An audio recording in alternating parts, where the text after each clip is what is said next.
baguhin ang lahat ng mga batas na ipinupukol sa ating presidente na maaaring itong babaeng ito, babae po ito ha, ay pag-aaralang mabuti at susuportahan ng mga kasama niya na matataas na judge, kumbaga judge, hindi ko maalam kung ano yung tawag sa kanila doon. Isang lalaki na humahawak ng kaso ang muling magre-revive at pag-aaralan ang lahat at magiging teamwork sila ng babaeng ito kung saan ang gusto nila ay mapagbigyan ang mga taong humihiling na mapawalang bisa at mapawalang bisa ang mga kaso at mapalaya ang ating dating presidente. At by this time, maaaring matakot sila na muling makinig sa ibang bibig or isipan. Sana mangyari na. Di po ba? Bakit? Kasi ayaw kong magkagulo. Ayan po, nakabaliktad na babae. Ibig sabihin po nakabaliktad na babae, isang bayan. Isang ina natin, Mother Earth o Mother Nation. Ang inang bayan natin. Huwag bumaliktad. Bakit ako excited na mangyari na po ito? Para po wag nang magkagulo. Yun lang naman ang pray ko eh. Maayos na ang lahat at wag nang magkagulo, palayain ang dapat palayain. Ayan, sa 2, 3.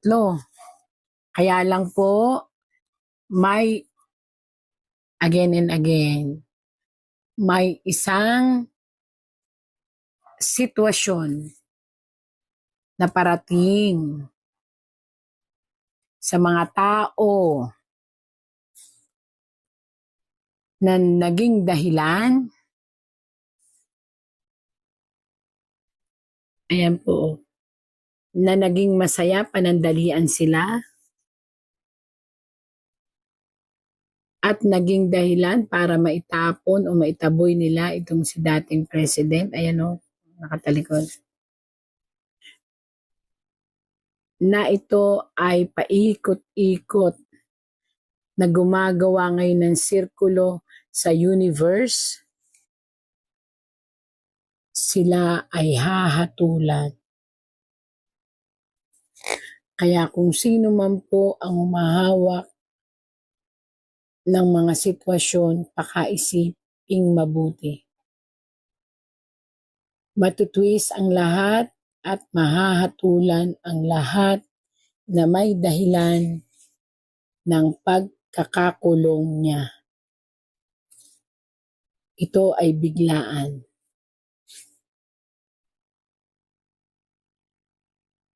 At ito'y parating po. Hindi galing sa kung saan, kundi galing sa sanib puwersa ng mga bansa at sanib puwersa ng universe. At pagkaguho ng mga kumalaban sa kanya. Ano ba naman? Dahil again and again, siya po ay being guided. Paulit-ulit ko yung sinasabi. Ang clan nila ay being guided by the universe and being guided by the higher power up. Maaaring may mga nagawa man silang desisyon na nakasakit, yung sinasabi nilang mga about sa drugs, pero siguro ay may dahilan kung bakit mahal pa rin siya ng Panginoon. Ayun. Again and again po,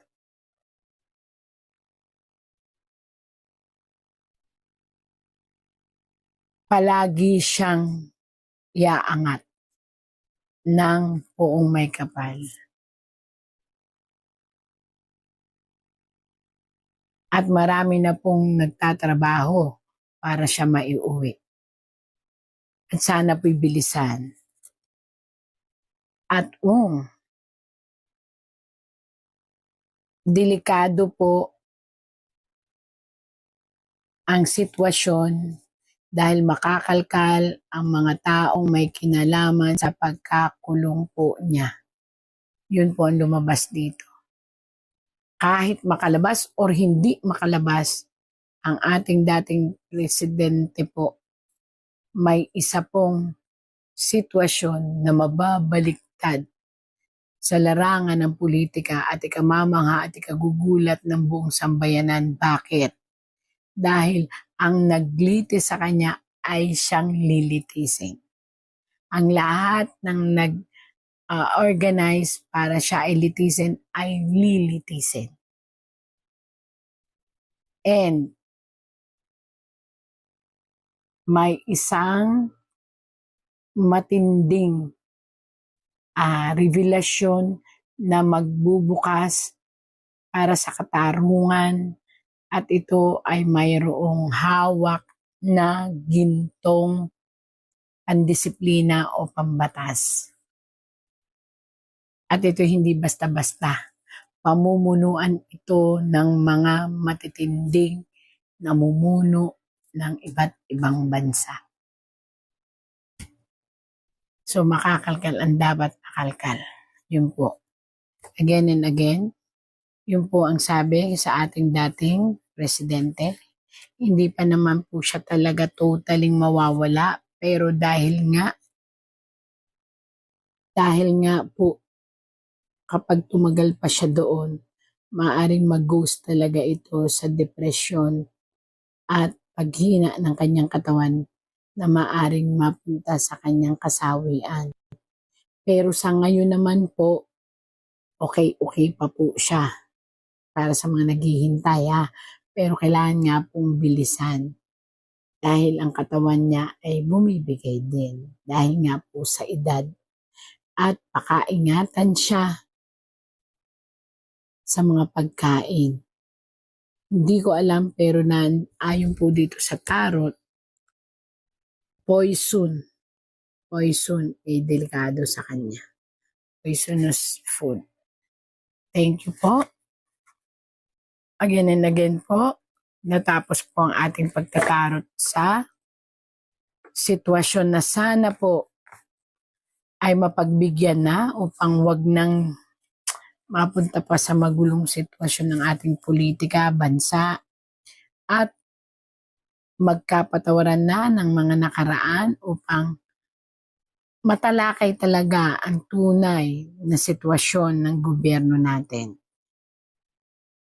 Ang mahalaga po, lagi nating isapuso na ang Panginoon nandito, nabantayan tayo, and always think and remember, God sent miracle every day. Salamat po.